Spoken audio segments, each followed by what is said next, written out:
morning. I'm going to a full screen, just one slide, and then I'm going to roll into how our upcoming landing pages work, in particular for a large game schedule, which is the MLB.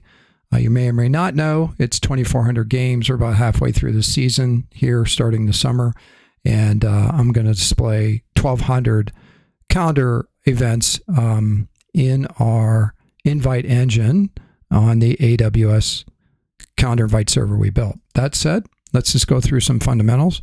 What I'm going to demonstrate today here in a few minutes is I'm working on a stack. That stack is called the AWS calendar invite server. This is the stack of technology here we built. It runs on an AWS account. And in particular, we're calling a stack of APIs here. We have 9 APIs. These APIs obviously work with an API gateway. And then in particular, the API gateway itself is talking to an app we built. And the app we built is called Calendar Snack. And what I'm going to show today is an upcoming landing page in schedule form and how the landing page itself is sending out calendar invites, which we track using these APIs based on our stack. So I'm going to work from the stack level 1, go to 2, go to 3, and then I should be done hopefully in less than 5 minutes. With that said, I'll put that nonsense away. We're here in our app. Again, this app is talking to our APIs on the AWS calendar invite server.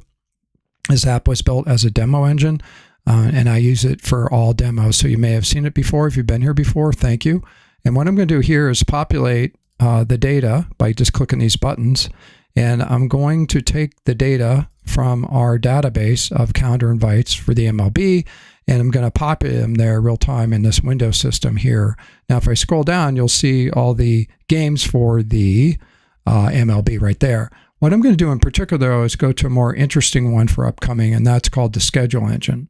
So the scheduler, as it sounds like, basically takes all the games of the year, and if I just pop up this window, you'll see it right here. It will display them in a visual calendar. In this visual calendar, you put an email address in, like Zach. And when I click this button here, you'll see that these buttons here pre-pop, and these are our one-click calendar invite buttons.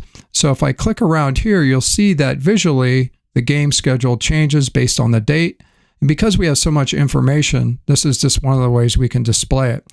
This data is in an S3 bucket talking to a ETL process, which we've built as part of our proprietary technology that assembles these calendar invites on the fly. So someone like Zach comes around as a pedestrian. He's presented the MLB schedule, the 2,400 games for the year.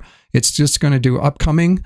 So today is June 21st. He's obviously not going to see the games behind him because he can't go to those games. It's all about upcoming games in the future. So if I go through the picker here, you'll see that the picker does change. You'll see August is a really busy month for the MLB. And as I scroll down, you'll see all the various games. So interesting enough, if in fact I was presented this game schedule and I wanted to just click one button, I'm just going to click this button here for August 18th. That calendar invite has been sent to zach@techvader.com here in our engine. Now, how would you know that? Well, you'd have to go to Zach's email box here. It's right here. You'll see that no tomfoolery going on. It's zach@techvader.com. Now, sometimes you just got to refresh the box, but there it is right there. So this is the calendar invite that came from this calendar invite page. So let's just do one more and we'll shut down the demo. I'll click that one.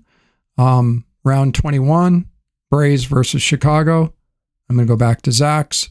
I'm going to put this one away, which was for the 18th. I should get one here for, guess what? The 18th. And that is a different game for the Braves versus Chicago. I'm going to say yes to that. There you go. That's the end of that part of the demo. Now let's go back to the data part.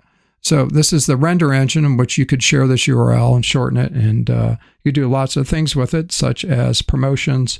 Anytime that these calendar invites have been used downstream in our calendar invite engine, you can actually update this data to a large consumer base. I won't go into that. I'm just trying to get a point across here that we actually collect the calendar receipt data here in our engine. So let's just go to View Events, back here to the 21st.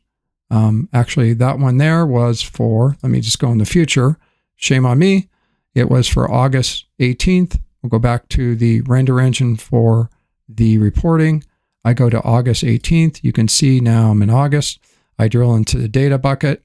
We're visually going through the S3 bucket, and you can see here there was one calendar invite accepted here and another one here.